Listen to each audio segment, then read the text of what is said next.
Hello and welcome. Today's reading is from John 14, starting at verse 15.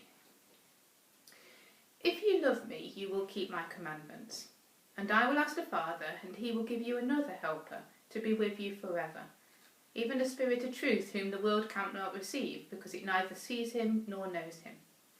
You know him, for he dwells with you and will be in you. I will not leave you as orphans, I will come to you. Yet a little while, and the world will see me no more, but you will see me. Because I live, you also will live. In that day you will know that I am in my Father, and you in me, and I in you. Whoever has my commandment and keeps them, it is he who loves me. And he who loves me will be loved by my Father, and I will love him and manifest myself in him.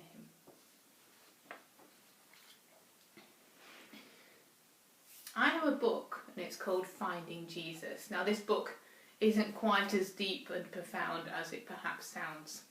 In fact, if you've ever seen a Where's Wally book, then you'll know the idea. There are page after page of very busy pictures, and in these pages, on each page, you have to find Jesus. And I say the idea because it turns out that whereas I'm reasonably okay at spotting Wally, I'm useless at finding Jesus. And this really isn't helped when sometimes in frustration and I'm going, I can't find Jesus, my children will just look over my shoulder and point him out straight away. They're like, there he is. The thing is, you see, Wally, with his stripy jumper and his bobble hat and his glasses, was fairly easy to spot. But in this book, they all look like Jesus. In today's reading, we hear Jesus continuing his farewell speech to his disciples. It's a follow-on from what we heard last week. He assures his disciples that they're not going to be abandoned, they won't be alone. His Spirit, the advocate, the friend, will live inside them. Now here, he is talking specifically to his disciples, but it's not irrelevant to the rest of us. This is a precursor of what's left to come. And we'll think about it a bit more in a couple of weeks when we talk about Pentecost, when we celebrate that. But Jesus assures them that the Spirit will live inside them, that he can't be any closer than that. When I ask people what God looks like, they often talk about God as a creator, outside of time, or up in the sky on the clouds, or out of this world. When we think about Jesus, we obviously think of him in human form, as a friend walking and living alongside us. And here we hear of the Spirit dwelling within us. Now, I don't like to separate the Trinity out like that, as all three of them together are God, but it does, in some sense, help us to recognise that God is not just so big that he's far away and distant, not so human that he's not powerful, and not just confined to living within us, although that is what we're going to think about today. So he lives within you. How do you feel about that? Is it disconcerting? I mean, there's no hiding away, is there? Are you wishing your body was a bit more of a temple than it is after these weeks of lockdown? Or are you finding it comforting?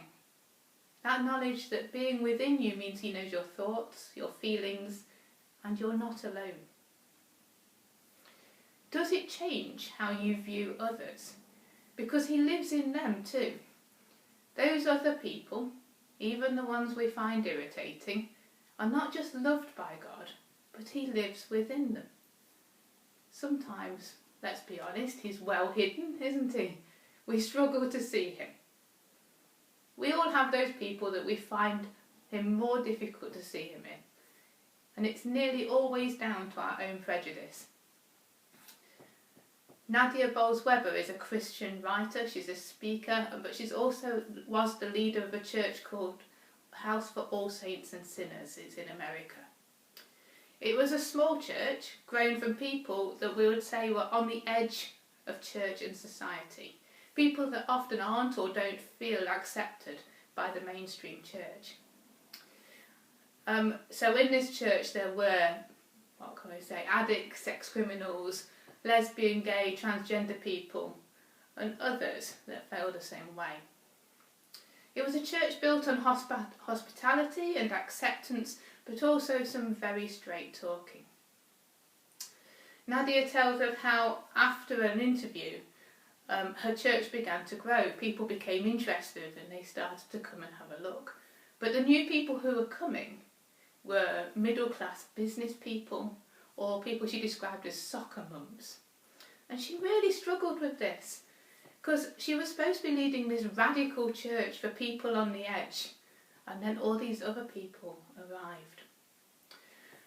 One of her friends pointed out to her that Nadia finds it easy to see Jesus in the lonely transgender teenager, but sometimes she needed to accept that Jesus will look just like her mum and dad.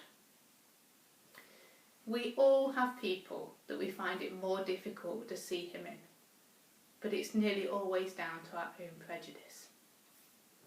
God lives within his people. If we can't see him, then we're not looking hard enough. He dwells amongst his people.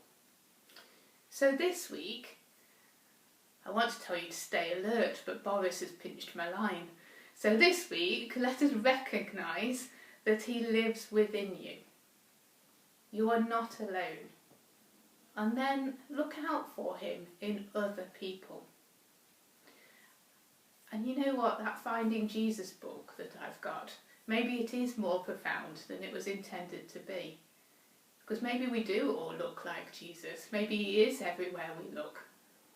Although some of us are struggling to grow that beard.